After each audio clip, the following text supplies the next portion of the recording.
Okay, so today we're going to make stromboli, okay? Stromboli is basically rolled up pizza. So it's simple, and it's something you can do with kids. You can do grown-up flavors to it, or you can do kiddie flavors, or if your kids are like mine, that they'll just eat just about anything. The sky's the limit with this, so just use your imagination.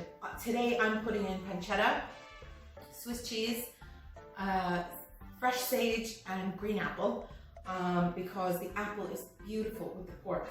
But you can also do cheddar, mozzarella, anything from these peppers here, the roasted peppers, to barbecue sauce with pork, kind of like make it like a pulled pork. There's sriracha there that you can do with chicken or salami. There's pesto. Sky's the limit, okay? So what I'm gonna do today is I'm gonna show you how to make a basic pizza dough recipe, and then you do whatever you like with it, okay? I'll just show you what my preference is. Okay, so first, how you're gonna start off is you're gonna add one of these packets of yeast. It's fast action yeast, so it'll kick in fairly lively. So just one of these, and then add it to your bowl. And to that, you're gonna add sugar, and you're going to add warm water, okay? So you're gonna add a teaspoon of sugar. Just level it out, and in. And you're gonna add a cupful of warm water.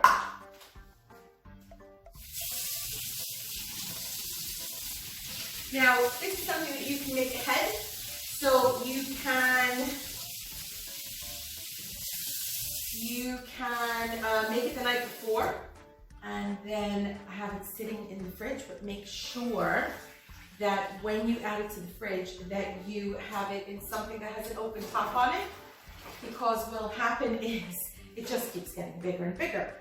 So I'll show you how it proves, and it kind of blows up, and the best bit is when it's really big that you can just punch down into it, and it's absolutely fantastic. It's one of my favorite things to do. So we're just going to mix that up like that, and we're going to leave that sit for about 10 minutes, and that yeast is going to get activated, and it's going to get nice and foamy, and it's going to smell bready. It's going to smell like beer almost, and that's when we can start putting everything together. So if you want, go and get your ingredients, put it together now, and pause this, and then when you come back, this will be ready to rock, and we can go to the next step, okay? And by the way, I will post the recipe as always at the end of the video, okay? Thanks. Okay, we're back.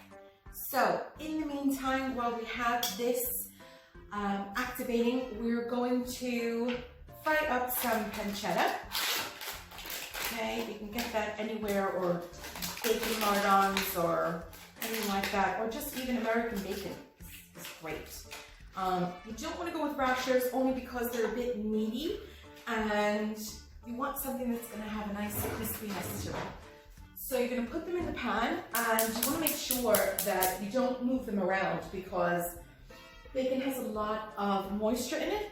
So what you want to do is set it up in the pan and then just leave it, because the more you move it around, the more moisture is going to come out of the meat, and then you'll end up simmering the meat instead of crisping it up. And we want all of that beautiful bacon fat to crisp up so that we have nice crispy pieces to put into our little bits there. So while we're frying that up, I'm going to cut up a green apple, skin on, because there's loads of vitamins in skin, and also because the skin has a load of flavor. The other thing is, don't forget, I told you on the last one, always do the claw, okay? So you want your fingers to do this, so the knife glides against them and not over them, okay? So we're going to have the claw, and one more. Okay, so we're going to cut this in small pieces, but not too small, because you don't want them to disappear in there either and turn into applesauce, you know? Now, I think that the sweet with the salty tastes really well. It's like if you're doing a pork loin, and if you were to add applesauce to it, it just gives a whole other flavor dimension. So I definitely recommend this, or even, do you know what's even really good as well is pear. Pear is really nice with this. Now I'm just going to take some fresh sage, and I'm going to kind of roll it up like a cigar, and then I'm just going to chop that as well. Don't forget the claw.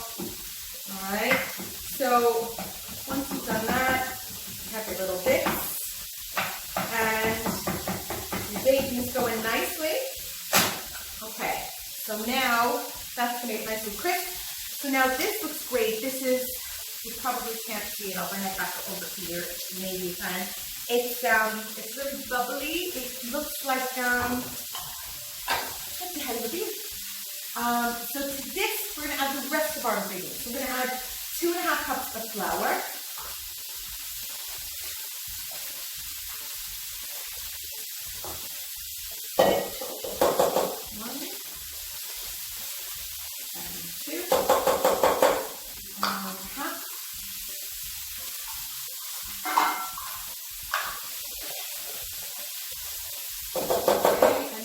We're going to add 2 tablespoons of olive oil and 1 teaspoon of salt. Okay, so 2 tablespoons of olive oil, and then we have our salt.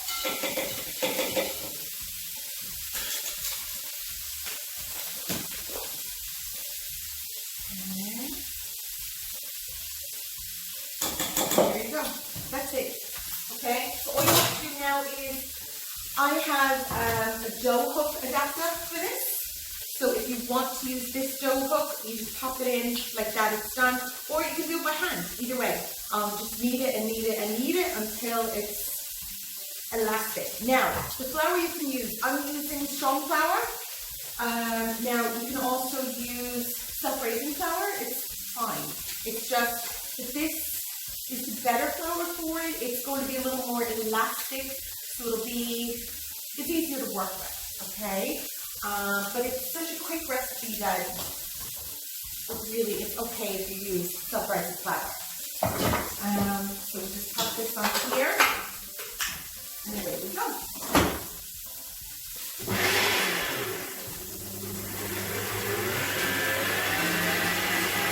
While that's going there, I'm just going to check on our feta, which is getting nice and crispy. Flip it over a bit, let the other side get crispy. Then once that's just at the end of cooking, I'm going to add the sage and the apples. I still add apples now, just to get them suck up all that juicy, gnarly goodness that that is rendering out. And then we're going to mix that here. Now I'm going to add in the sage. Alright, so that is a beautiful mixture there. And that is going to, oh my god. You can almost smell it. It's just gorgeous. But that's not, okay, so just let that cool there. And then once the dough is done, which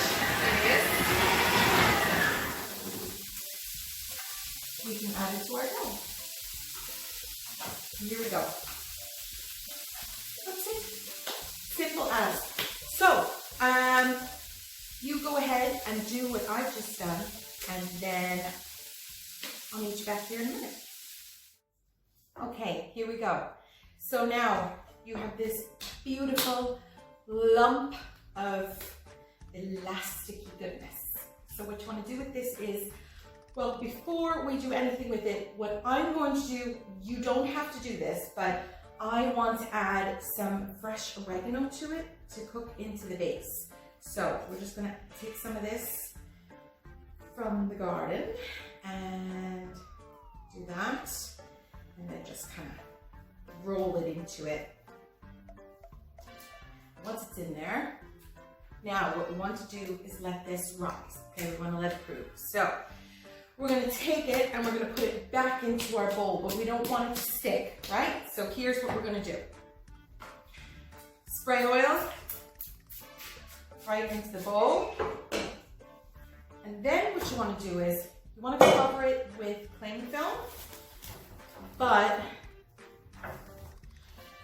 I want to spray the cling film because what happens is when this rises, it sticks to the top of the jug, right? So just give that little spray and it'll come off nice and easy. Okay, so cover that up like so.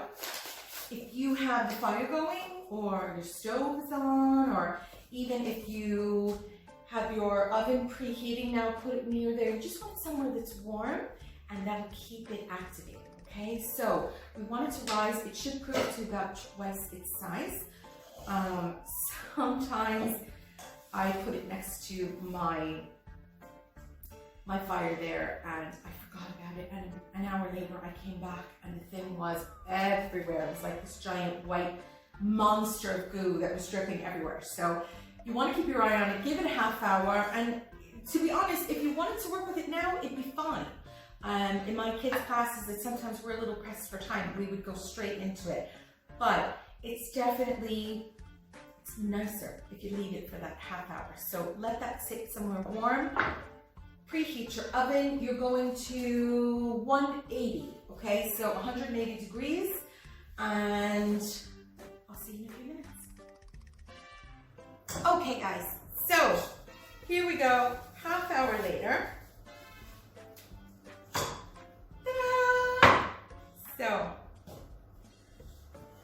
now we have our beautiful dough, and it's nice and, oh, look at that. Okay, so we're gonna take a little bit of flour, sprinkle it around. Okay. And we're just gonna spread this out. Now, what we wanna do is, we wanna make a nice rectangle, okay? So, we don't want anything to stick. Just roll it and then turn it. Roll it again. Now, if you don't want to do this and you just want to do regular pizza, go right ahead. Just roll it into a circle, or you can do any shape you like. And from this point, then you would just roll it out. You would throw on your pizza sauce, your toppings, your cheese, and bang it in the oven for maybe a half hour. You can make this into little pizzas instead of one great big one. Or if you want, you could do garlic knots and just do little balls and fill them with garlic and butter, and over the top of them some more garlic and butter. Because you could never have too much garlic and butter.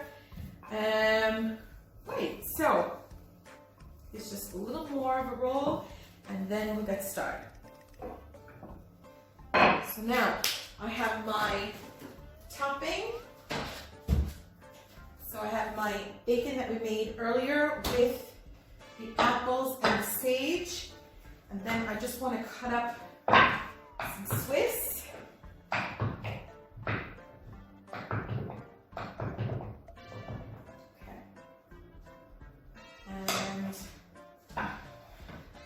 Pop that on here, and then take our topping.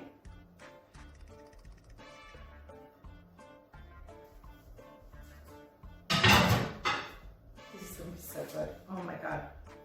Okay, so we want it to be all over, right? Then once it's spread out all over, we're just going to roll. So it's all going to get rolled in there, all that yummy goodness, cheese and apple and pork, sage. It's going to be so good, and it's going to be swirled in there now because you're rolling it like a cinnamon bun. Okay, so once we have finished rolling, now we have it like that. Now you're going to take the edge And you're gonna roll it inwards, like a snail. So when you're finished, you should have something that looks like this, okay? So you're gonna take this, kind of pinch the edge so it stays together. And then we're gonna take our platter and some parchment paper. In order for your parchment paper round, because mine is round, I'm just gonna keep folding it again, and folding it again, and once more. And I'm just gonna snip it like that, right? So when I open it, ooh, lovely circle, right? So we have this here, and pop this here. That's it. That's how simple it is. So I'm gonna pop it in the oven now. Should run about, keep checking, it depends on your oven, but in my oven it'll take about 25 to 30 minutes. And I'll see you with the finished product. What do you think of that? So, what do you think of our little beauty? Isn't it beautiful? Oh my God. Do you see the top of that? Right. Here, how crispy it is. Okay. Now, we slice straight down. It's so hot right now. Oh my God.